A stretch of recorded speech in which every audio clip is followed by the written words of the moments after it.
Hello paper crafters, I'm Sunny Sky and I'm an independent Stampin' Up! Demonstrator in the US. And today we're going to make the stained glass technique card. And basically you emboss and then color on the back of a piece of vellum. So this is our project for today, so come join me. Here are the cardstock sizes you need for today's project. And remember, you can always watch my video on how to get 5 from 1.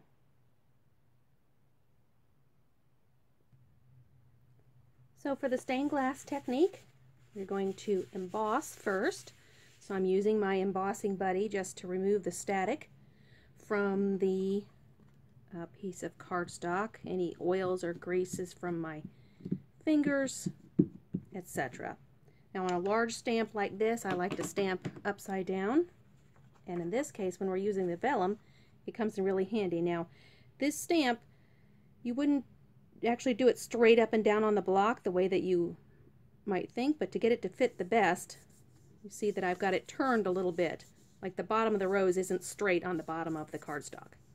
And I'm just pressing, keeping it in the same spot, but pressing the vellum on the image to make sure that I've gotten ink, full ink coverage.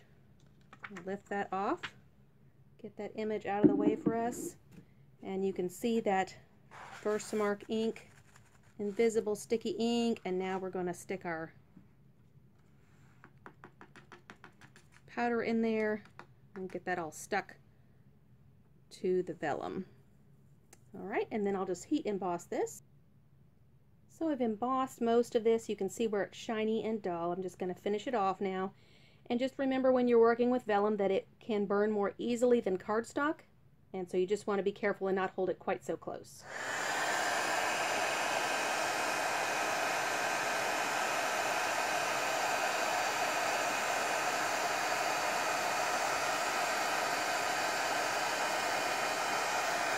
Alright, there we go. All finished with that. And embossing works pretty fast. This is already cool to the touch. And when you're doing the stained glass technique, you're going to ink up your image on the back. And you kind of have a little bit of the embossing lines there, so that if you slightly mess up, it's not going to show because you've got that line on the front that kind of gives you a chance to do a little bit of overhang. Now for coloring with the regular Stampin' Write markers, sometimes you get a little bit of streakiness, which is one reason I like our new Stampin' Blends. But for the stained glass technique, since we're showing the coloring on the back side, it's not as, you're not going to see those lines as much. So I just started with my lightest color, and then I'll come back with some darker colors.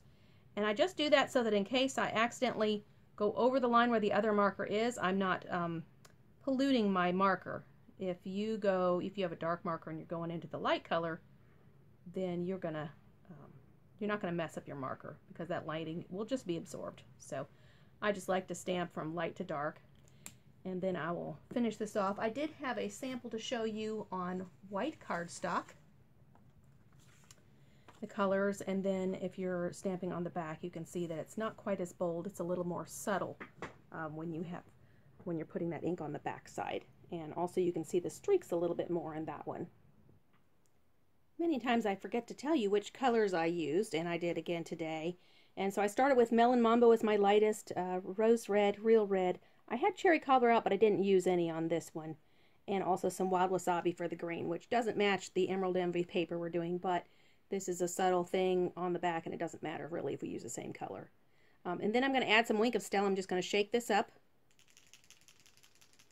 just to get it mixed up pretty good, and add some glistening. Now we have already some shimmer and shine because we have the gold embossing, but we might as well just add a little bit of dew on this rose and add a little bit of glitter on there, maybe just a little bit on the leaves as well. And the wink of Stella, you don't have to be super precise. So we're just adding a little bit of shine that way. You can see the sun coming in my window as well, giving a little bit even more shine to this card. So this Rose Wonder stamp set that we're using also has coordinating dies, and we're going to use this label die today. So we're using 2 greetings to go on the inside of the card, and I'm going to stamp them both on the white cardstock that we're going to put on the inside as a layer. Ooh, and you see I've gotten it inked up on the bottom there, and I don't have a tissue handy to clean off my block, so I'm just going to have to be extra careful. I'm going to re-ink on the back and make sure I don't press the bottom of that block in there. That's better.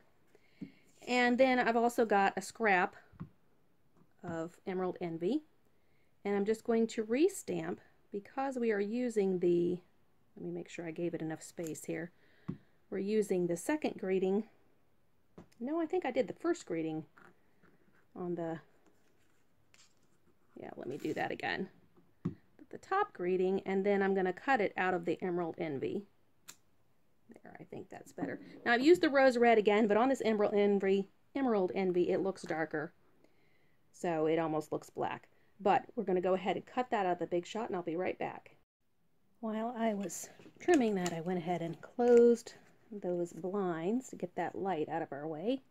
It's a little distracting to me.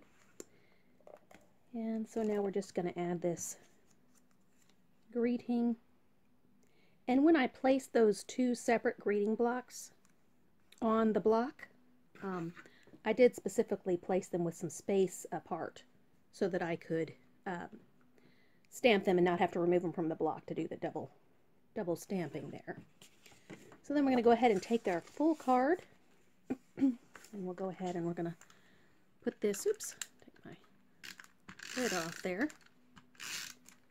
Put this layer on the inside. A lot of times I forget to make an inside layer with my card, but it really is a nice feature, and because this is a bit darker cardstock, it works well to do that. Now on the outside, I'm going to put another layer of this Whisper White, and this is a smaller layer than you would normally have on just a single layer, or than I usually do, because we're going to make the vellum a little bit larger. And I'm just putting adhesive up at the top. Because this is vellum, your adhesive is going to show through. Unless you use glue dots, then it doesn't show through too bad. But we're going to punch a couple holes in here for our ribbon to go through. And you can just hold your cardstock in place and not use any adhesive at all, if you like, because that ribbon is going to hold everything together. I've put it through all the lines, and we're going to use about 20 inches of ribbon. It's just a very simple way to tie a bow. I just had this ribbon and wanted to use it, and I designed the card around the ribbon. It would look better if I had the green marker that would match, but I don't have that one. So I'm just going to tie our bow, and I tie my bow upside down because it ends up being more right side up if you tie it upside down. Isn't that funny how that works? But anyway, that's the way it works for me. Maybe it's the way that I loop things over. Alright, get that little bow together there. Right. And I kind of did it off to the side because the flower is off to the left a bit. Alright, there we go. And you can see that that's got a white layer underneath, and I have another sample here where I just left it green and didn't put that white layer, and the rose is a lot darker. So you could go with either look. So that's that set. That's how that card comes together, and I'm glad that you joined me today. Don't forget to do some crafting of your own.